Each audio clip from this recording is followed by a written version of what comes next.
King Lear नाटकामध्ये नाटक सुरू असताना तलवार फाईटच्या वेळेला समोरच्या पात्राचा वार कॅल्क्युलेशन चुकला आणि माझ्या तोंडात गेली तलवार आणि फाटले.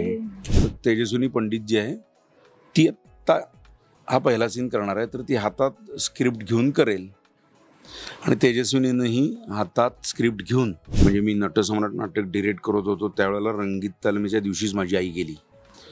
त्यामुळे मला शरद पंक्षांच्या बरोबर जो प्रसंग घडला तो प्रसंग सेम माझ्या बाबतीत नांदीच्या वेळेला घडला. हॅलो नमस्कार फ्रेंड्स, मी मज्जाची नीलम. मी वर्सेस मी हे नवकोरण नाटक लवकरच रंगभूमीवर प्रेक्षकांच्या भेटीस येत आहे आणि माझ्यासोबत कोण आहेत तर ऋषिकेश सर आहेत. सर कसे आहात? मी अप्रतिम. सर नाटक घेऊन येत आहे लवकरच रंगभूमीवर. पुन्हा एकदा असं बोलता येईल की पुन्हा एकदा वळलात रंगभूमीकडे. म्हणजे सतत काम सुरूच आहे रंगभूमीवर, दिग्दर्शन केलेलं आहे, सगळंच झालेलं आहे, पण आता पुन्हा एकदा नवीन भूमिकेत येणार. कुठेतरी दडपण येतंय की आनंद होतोय? नाटक करताना दडपण आल्याशिवाय नाटक करताच येत नाही आणि ती हुरहुर असते, टेन्शन असतं. आता मी आत्ताच माझं गोष्ट संयुक्त मानवानाची दिग्दर्शक म्हणून झालं, त्यामुळं याच्या आधी येतोय तो खातोय जेव्हा केलं त्याच्यामध्ये मी आणि संतोष पवार आम्ही डबल कास्ट होतो, ते मी डिरेक्ट केलं होतं. पण फुलफ्लेज नाटक आता तेरवी चूप नंतर काही कालावधीनंतर आता मी वर्सेस मीच्या निमित्तानं मी परत कामाला सुरुवात, म्हणजे आणि एका वेळेला सिनेमे, वेब सिरीज आणि नाटक डिरेक्शन, लिखाण आणि अभिनय, तर ते एका विशिष्ट गॅप नंतर ते मी करत असतो. नाटक जर आवडलं आणि करण्यासारखं काही इंटरेस्टिंग असेल तरच ते नाटक केलं जातं, किंवा माझ्यासाठी म्हणून म्हटलं की चला आता परत नट म्हणून आपण नाटक करायला पाहिजेच, कारण ते काय नेहमी वर्षानुवर्षाचं आहे. आणि आता कुठलंही नाटक आलं की त्याचं दडपणाशिवाय नाटक कुठलं. परत त्या सगळ्या तालमी, रंगीत तालीम, मग सगळं सेट लावून आणि ते त्या गाण्यामध्ये घर वाटतं आता घरी आल्यासारखं. हां, त्या एकदा गाण्यात तुम्ही एकदा गेलात ना की त्या सगळ्या कोर्समध्ये ते सगळं पीठ कसं दळून होताना कशा स्टेजेस आहेत ना, तसा आमचा शेवटचा गाणा सुरू आहे दळून घेण्याचा.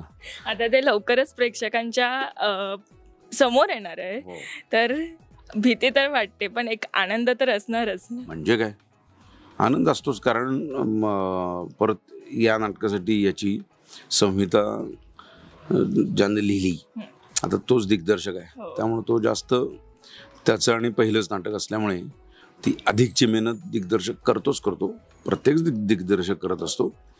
त्यामुळे एक हुरहुर असते. नाटकाचा विषय पण तसा इंटरेस्टिंग आहे. या नाटकामध्ये सर्व पद्धतीचे जॉनर्स मिळणार आहेत. ह्याच्यात थ्रिलर आहे, ड्रामा आहे, सस्पेन्स आहे, इमोशन्स आहेत आणि मुख्य म्हणजे नात्यांची गोष्ट आहे ती, आणि जगण्याविषयी काहीतरी भाष्य करणारं नाटक आहे ते. आणि संदेश बेंद्रेंनी त्याचा जो जायगॅन्टिक सेट डिझाईन केला आहे, आणि मुळात भरत ठक्कर सारखा माणूस जो आहे तो असं काही साधं चिरकुट काही काम करत नाही, ते त्यांना असं ग्रँजर काहीतरी करायचं असतं. आणि प्रेक्षकांना सर्व विषय सादरीकरण याच्याबरोबरीनं नाविन्यपूर्ण गोष्ट अधिकाधिक उत्तम पद्धतीने कशी आणता येईल असा त्यांचा कायम पिंड राहिलाच आहे. त्याच्यामुळे जरा त्याला अतिरिक्त मेहनत ही येते नाटकाला. आणि कुठले नाटक येताना असं होतंच ना की तुम्ही तुमची मेहनत करता, पण प्रयोग जोपर्यंत सुरू होत नाहीत आणि प्रेक्षक ते कसं स्वीकारणार आहे याचं दडपण प्रत्येक कलावंताला असतं, सगळ्यांनाच असतं ते. त्यामुळं ते टेन्शन आम्ही आता अनुभवतोय, आम्ही दिवस रात्र अनुभवतो आहे, झोपेत सुद्धा. आणि मग प्रयोगाच्या तारखा लागणं, मग त्याच्यानंतर ठिकठिकाणचा प्रेक्षक आता कसा ह्याला प्रतिसाद देणार आहे आणि तुमची तोपर्यंतची तयारी कशी झालेली आहे, होते आहे. आणि तो फायनली काय प्रयोगच असतो, तुम्ही काय, पण ते एखाद्या मूर्तीला आकार घडताना शेवटचं असतं ना की जरा आता ही कलाकुसर करू, जरा ती करू, आणि ती आता मी त्या कलाकुसरीत आहोत. पण वेगळ्या धाटणीची एक भूमिका घेऊन प्रेक्षकांसमोर येत आहे. जेव्हा ही भूमिका विचारण्यात आली, पहिला विचार कोणता केला? कारण की आत्तापर्यंत खूप चांगल्या चांगल्या भूमिका केल्यात, तर आत्ता एखादी भूमिका घेताना खूप विचार करावा लागतो. काय विचार केलात आणि भूमिकेबद्दल काय सांगाल? मी भूमिकेचा विचार करताना असं बघतो की जे दिग्दर्शक आपल्याकडं काय नजरेनं पाहतोय आणि त्याला आपल्याकडून काय अपेक्षा आहे, मी जे करू शकतोय तीच कामं घेऊन येणाऱ्या दिग्दर्शकांना ते सोपं वाटूच शकतं. पण आपल्याकडून अजून काहीतरी वेगळं किंवा हा नट अजून काहीतरी मला अपेक्षित असलेलं वेगळं करू शकेल, जे आजता काही त्याचं असं काम आलेलं नाही आहे, असं जेव्हा डिरेक्टर म्हणतो तेव्हा त्यानं काहीतरी विश्वास टाकलेला असतो. आणि असा कोणीतरी विश्वास टाकल्याशिवाय तुम्हाला तुमचं जोखता येत नाही.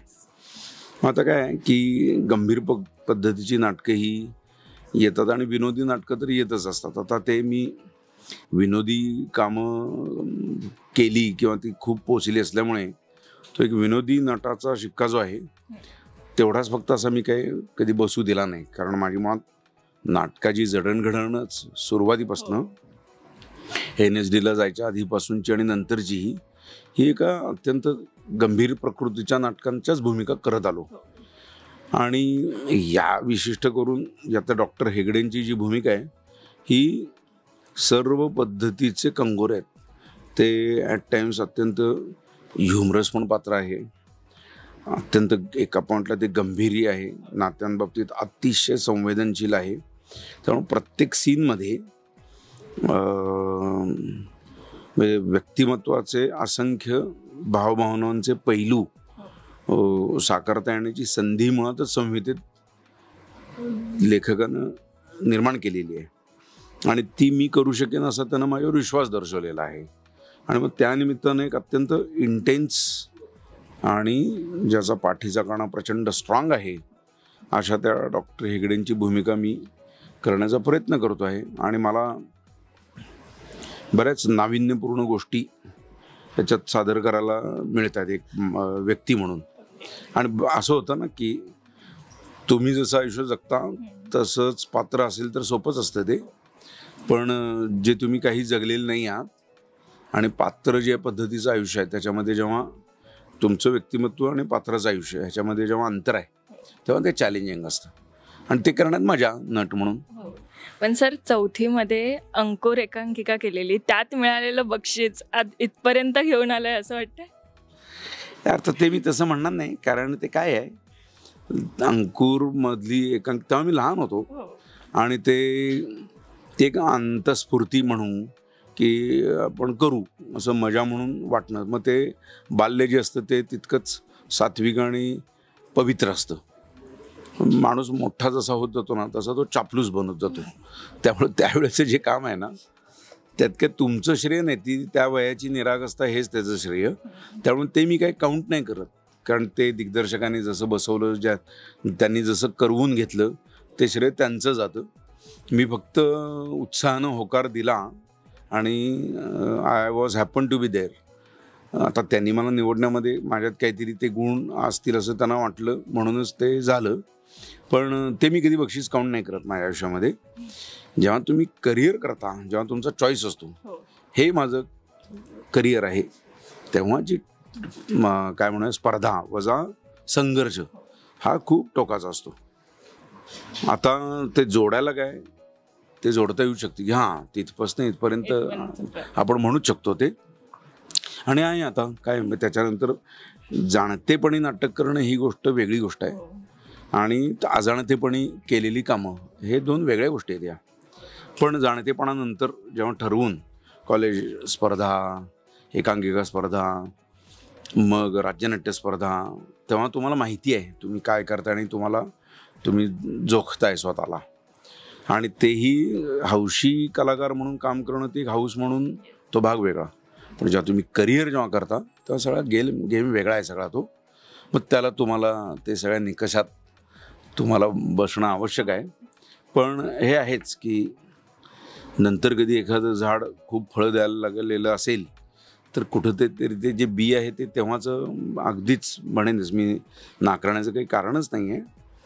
पण तो काय तुम्ही रोज जसं जगता तसं करिअरमध्ये सुद्धा वेगवेगळ्या भूमिका तुम्ही जगत असता. तो प्रवास आहे आणि त्याची मी मजा घेतो. मी माझं काम एन्जॉय करतो, मी माझ्या एन्जॉयमेंटसाठी काम करतो कुठेही. त्यामुळे ह्या नाटकात सुद्धा मी माझ्या एन्जॉयमेंटसाठी काम करतो. पण सर, तुम्ही जसं आता संघर्ष हा शब्द वापरलात, तुम्ही खूप छान लेखक आहात, खूप छान दिग्दर्शन केलं आहे, खूप छान अभिनेते आहात. हे सगळे टप्पे पार पडताना किती संघर्ष केला, आणि जेव्हा आज आपण प्रेक्षकांसमोर एक उत्तम कलाकृती सादर करत असतो तेव्हा आनंदच वेगळा असतो. तर ते संघर्ष आठवतात जेव्हा प्रेक्षकांकडनं ती वाहवा मिळते. म्हणजे काय, एकतर काय संघर्षाशिवाय नाहीच आहे कुठल्याही कलावंताचं आयुष्य. प्रत्येक माणसाचा असतो संघर्ष.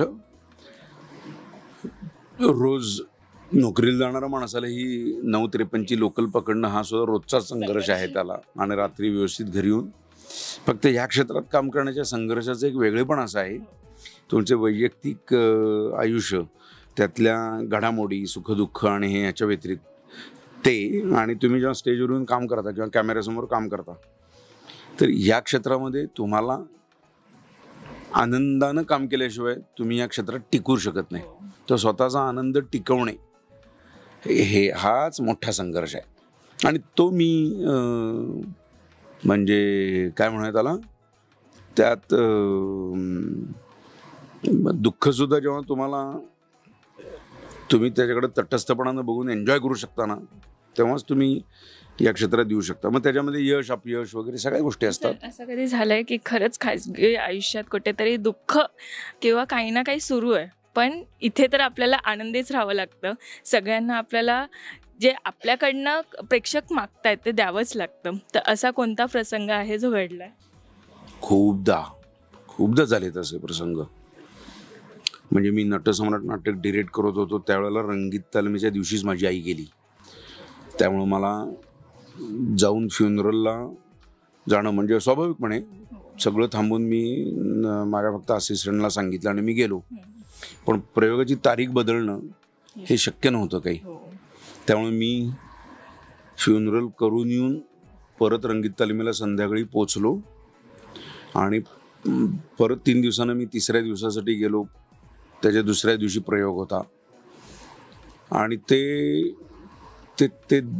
ती कसरत आहे ती असतेच ती. आणि असे प्रसंग प्रत्येकाच्या आयुष्यात येतात, आणि असे मला खूपदा अशा प्रसंगांना सामोरं जावं लागलेलं आहे. असंख्य म्हणजे आजारपणं, घरामधलं. आता माझे वडील पण 2 वर्षापूर्वी गेले, तेव्हा दुसऱ्याच दिवशी शूट होतं. आता ते कॅन्सल करावं लागलं, पण नवीन सिनेमाचं शूट सुरू होणार होतं. तर मला त्या दुःखातनं बाजूला होण्यासाठी काहीतरी मी कामात असल्याशिवाय शक्य नव्हतं काही. आणि तिथं अत्यंत विपरीत सीन होता गेल्या म्हणजे me when I lost my father, आणि मी सेटवर आल्यानंतर मी एका बापाचीच भूमिका करतोय जो अत्यंत हॅप्पी आहे. तर ते काम आहे, शेवटी तुम्हाला ते करता यायला पाहिजे, आणि ते होत असते तुम्हाला ती this is was what life is all about. त्याला तुम्ही टॅकल कसं करता, ते खूप महत्त्वाचं. आणि अडचणी आल्याशिवाय आपल्याला स्वतःला जोखता येत नाही. आपण काय करू शकतो हे आपल्याला असे प्रसंग आल्यावरच कळतं ना. आपल्यातली ऊर्जा शक्ती आहे का नाही, असेल तर काय आहे, आपण काय करू शकतो. सुखासीन याच्यामध्ये काय, त्याला काय आपल्याला कळत नाही ना आपण कोण आहोत ते. अडचणींशिवाय माणसाला स्वतःची ओळख नाही. आणि असे प्रसंग आजवरच्या आयुष्यात वारंवार टप्प्याटप्प्याला. आणि ते आता नाटक करणं ही गोष्टच अशी आहे की तुम्ही एका वेळेला तुमचं आणि नाटकातलं आयुष्य पॅरल जगत असतं कायम. सिनेमा किंवा इकडच्या कसं ते शेड्यूल झालं, तुम्ही गेला, विसरलं, विषय संपला. नाटकच तसं. इथं तुम्ही एका वेळेला घरातनं निघताना घरचं सगळं सोडून इथं आलो की इकडे डॉक्टर हेगडेंचं आयुष्य जगायला सुरुवात होते. पण सर, नाटक करत असताना ना काही काटछाट होत नाही. जे आपण इथे देतो तिथे ते घेतलं जातं.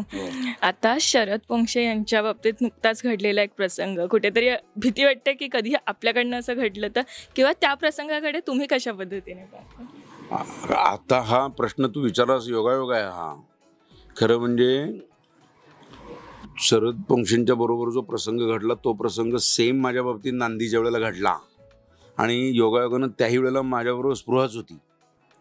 नांदीमध्ये मी भरत मुनींची भूमिका करतोय, ते मीच लिहिलेलं नाटक आणि मीच डिरेक्ट केलं, मी कामही करतोय त्याच्यात. तर गडकरीचा प्रयोग होता, गडकरी रंगायतांना हाऊसफुल प्रयोग, हाऊसफुल. उभं राहायला पण जागा नाही. आणि एका पॉइंटला मी कम्प्लिटली ब्लँक झालो. कम्प्लिटली माझ्या आयुष्यात पहिल्यांदा असं ब्लँक झालो. आता अशा वेळेला जेव्हा तुम्ही ब्लँक होता तेव्हा तुम्ही काय करू शकता? त्या क्षणी मला काय सुचलं, मी सरळ प्रेक्षकांसमोर हात जोडले, त्यांची माफी मागितली. त्यांना मी सांगितलं की मी विसरलेलो आहे. पण आपले प्रेक्षक इतके उदार आहेत आणि मी अत्यंत प्रामाणिकपणानं व्यक्त केलं आणि मी म्हटलं की मी विसरलो आहे. स्फुरालाही कळलं. मग तिनं पटकन, आम्ही काही उठून बाहेर गेलो नाही, तिथल्या तिथंच तिनं मला क्यू दिला. काही सेकंद गेले असतील आणि परत सुरू झालं. असं होऊ शकतं. अंगावर काटायचं, कारण एका वेळेला खूप प्रोजेक्ट सुरू असतात, प्रवास असतो, सगळं असतं. आता आणि त्याच्यामध्ये माणूस आहे, नट आहे, लाईव्ह आहे, नाटक लाईव्ह आहे, त्याला काही होऊ शकत नाही. आणि हे तर, आणि हा प्रसंग माझ्या माघारी स्पृहानं कितीतरी वेळेला सांगितला ना एक ठिकाणी, की अशा प्रसंगाला तुम्ही कसं डील करता. तर काय नाही, मी हाऊस पॅक ऑडियन्स समोर मी हात जोडले आणि म्हटलं की क्षमा करा, मी विसरलो आहे. तर का चू नाही किंवा टसका मस नाही, ते त्यांनी तितक्याच समंजसपणानं ते स्वीकारलं. आणि ते असं स्वीकारणं जे आहे, तो आपला प्रेक्षक अत्यंत प्रगल्भ आहे, सुसंस्कृत आहे. त्याला आपल्या मराठी प्रेक्षकाला 180 वर्षांची परंपरा आहे. सेम नांदी नाटकात मला दुसरा प्रसंग असा झालाच होता की अश्विनी एकबोटे पहिल्या प्रसंगात असायची, ते पोचली नाही. मी सरळ प्रेक्षकांच्या समोर जाऊन विनंती केली की 3 पर्याय आहेत, आयदर मी तो प्रसंग गाळतो, नाहीतर ती येईपर्यंत वाट बघतो, नाही तर उशीर होत असेल तर प्रयोग कॅन्सल करतो.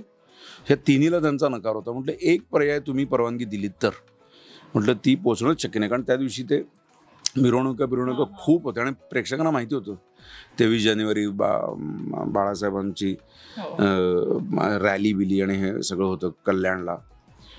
तर ते म्हटले काय पर्याय? म्हटलं आता तेजस्विनी पंडित जी आहे ती आत्ता हा पहिला सीन करणार आहे, तर ती हातात स्क्रिप्ट घेऊन करेल. आणि तेजस्विनीनंही हातात स्क्रिप्ट घेऊन अश्विनीचा सीन जसाच्या तसाने अप्रतिमरित्या सादर केला आणि तोही कल्याणचा हाऊसफुल प्रयोग. तर एक नट पहिलाच प्रवेशात हातात स्क्रिप्ट घेऊन सादर करतो आहे, तर त्या स्क्रिप्टकडे लोकांचं लक्षही गेलं नाही. असे प्रसंग खूपदा झालेले आहेत. ही जी खूण आहे माझी ही ती नाटकाचीच आहे. किंग लिअर नाटकामध्ये नाटक सुरू असताना तलवार फाईटच्या वेळेला समोरच्या पात्राचा वार कॅल्क्युलेशन चुकला आणि माझ्या तोंडात गेली तलवार आणि हे फाटले. आणि मी ते पत्र वाचण्याचं सीन ते वाचताना मला कळलं की असं रक्त सगळं, दाढी होती मला त्याच्यात ते असं, आणि हे हा मार्क कायम त्याच्यात आहे. काही होऊ शकतं. असे मी शेकडो प्रसंग सांगू शकतो की स्टेजवर काय होऊ शकतं ते. बापरे, खरंच सर हॅट्स ऑफ आहे. पण पुन्हा एकदा या नाटकाकडे येते. क्षितिज सोबत 2 चित्रपटात काम केल्यावर आता पुन्हा एकदा रंगभूमी एकत्र काम करताय रंगभूमीवर. काय अनुभव आहे? त्याने सांगितलं की माझ्या ज्ञानात तर भर पडते. तर तुमचा त्याच्यासोबत काम करण्याचा एकंदरीत अनुभव काय, आणि आता ती मैत्री किती जुळली आहे? नाही, तो उत्तम नट आहे आणि तरुण नट आहे, अत्यंत समंजस आणि अप्रतिम काम करतो. ती उपजत समज असणे एक वेगळी गोष्ट आहे आणि ती आहेच. आता ते आम्ही 2 सिनेमात एकत्र होतो, ते आम्ही 2 सिनेमात एकत्र होतो एवढंच. आमचे असे फार सीन्स एकत्र असे म्हणजे कन्फ्रंटेशनचे समोरासमोर असं नव्हते, फार होते ते अगदी जुजबी होते, म्हणजे इतकं नव्हतं. पण इथे तर काय म्हणजे मी वर्सेस मी आहे. मी त्याच्यासाठी पण आणि माझ्यासाठी पण, आणि ते मी वर्सेस मी आहे. त्यामुळे सकारात्मक दृष्टिकोनातनं काम करणारे नट असले उत्तमच काम होतं आणि मला पण मजा येते. आणि तोही अप्रतिम काम करतो आणि इव्हन शिल्पाही. त्यामुळं सिनेमामध्ये हे फारसं लक्षात येत नाही किंवा मॅटर होत नाही, पण नाटकात होतं मॅटर. टीम कशी आहे, आणि उत्कृष्ट टीम असली की प्रोजेक्ट चांगला होतो, तो टिकतो. आणि मला नक्की खात्री आहे की ती जुगलबंदी प्रेक्षकांना आवडेल. आम्ही ती जुगलबंदी बघण्यासाठी उत्सुक आहोत सर. तर प्रेक्षकांना जाता जाता काय सांगणार? मी एवढंच सांगतो की प्रत्येकाच्या आयुष्यामध्ये हा क्षण येतो. प्रत्येकजणच आहे. रोज माणूस सकाळी एकदा आरशात बघतोच. तो आरशात बघतो ना, तेव्हा त्याचा मी वर्सेस मीचाच क्षण असतो. तर तो हा आरसा आहे असं समजा आणि मोठ्या आरशात बघायला स्वतःला या मी वर्सेस मी. मी नक्की तुम्हाला खात्री देतो की या वर्षात बऱ्याच कालावधीनंतर अनेक उत्तम नाटकं आत्ता आलेलीच आहेत, पण त्यातही हे नाटक अधिकचं वेगळं काहीतरी तुम्हाला इन्साइट देईल किंवा आनंद देईल याची मला नितांत खात्री आहे. थँक्यू सो मच सर आणि ऑल द व्हेरी बेस्ट. धन्यवाद. मराठी मनोरंजन सृष्टीमधील मालिका, चित्रपट, नाटक तसेच कलाकारांबद्दलच्या नवीन अपडेट्स जाणून घेण्यासाठी नक्की सबस्क्राईब करा इट्स मज्जा मराठी या आपल्या नवीन यूट्यूब चॅनलला.